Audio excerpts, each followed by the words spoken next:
So let's move into question 2. So in question 2, we're given an estimated relationship between two random variables, y and x, and an econometrician has used OLS to estimate the relationship between the two variables. So in part A, we are given the regression results. yi hat is equal to 23.45 plus 0.374 xi. So what is the meaning of these results? Well, suppose that we have a set of axes and we plot our y and x. What this is saying is we might have data looking something like this. Just arbitrarily choosing my data, but suppose this is the real data that we observe. Then our fitted line has that equation. Our fitted straight line has an intercept equal to 23.45, and the slope, the marginal effect of a change in x on y, is equal to plus 0.374.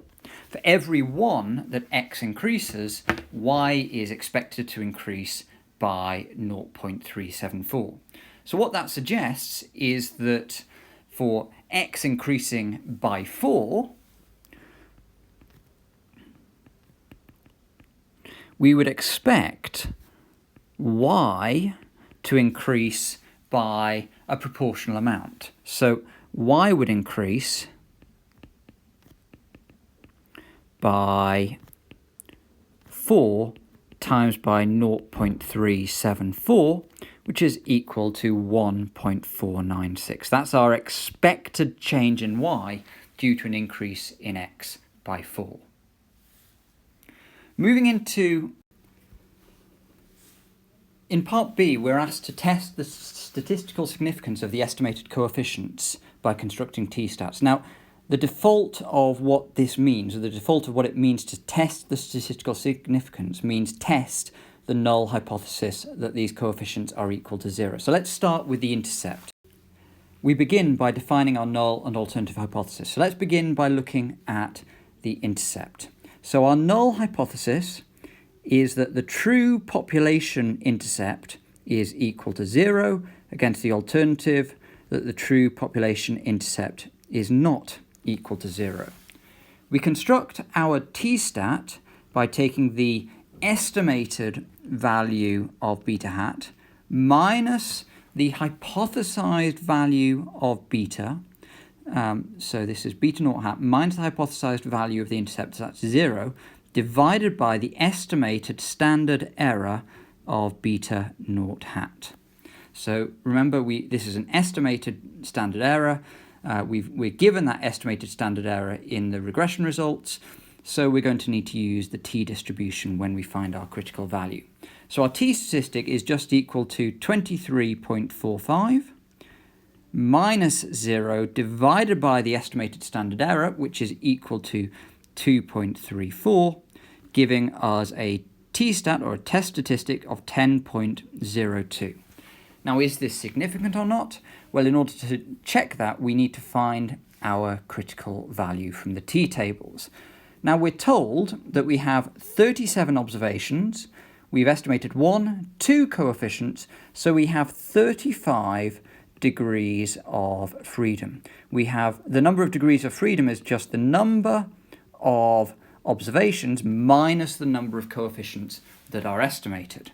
So we need to go to our t-tables, which I happen to have a copy just here, and we need to find the relevant critical value. So as a default, we'll always use the 5% significance level. Because this is a two-tailed test, we look for the column headed by 2.5. So this is the column that we are interested in, and we need to go down and find 35 degrees of freedom. So we come down to here. But if you look on the left-hand side is the number of degrees of freedom. We've got 30, 32, 34, 36, 38. We don't have 35 degrees of freedom. We want to know the critical value with 35 degrees of freedom, but we're only given 34 or 36. So we know that with 34 degrees of freedom, the critical value is 2.032. We know that with 36 degrees of freedom, it's 2.028. So we're going to treat 35 degrees of freedom as being halfway in between the 34 degrees of freedom and the 36 degrees of freedom, which gives us a critical value of 2.030. So our critical value here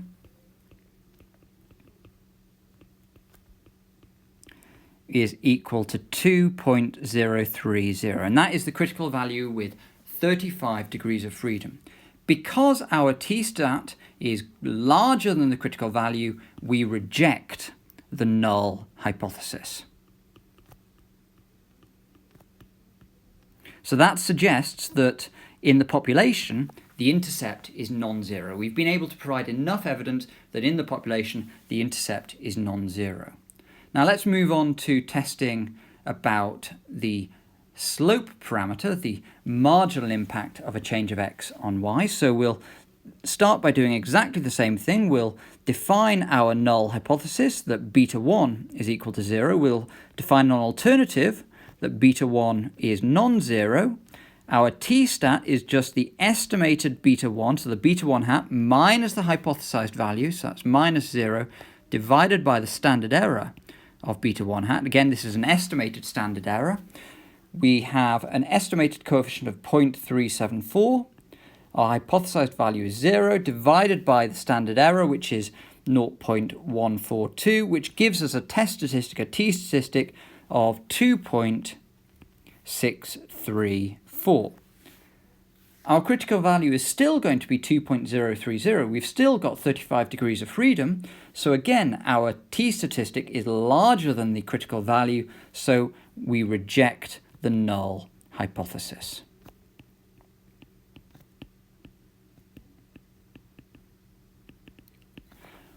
When you're writing a solution in the exam, it's really important that you write every step. So explain why this is your critical value. Explain why you're rejecting the null. You're rejecting the null because the magnitude of your t-stat is larger than the critical value. So to be explicit, you might say, as 2.634 is greater than the critical value with 35 degrees of freedom.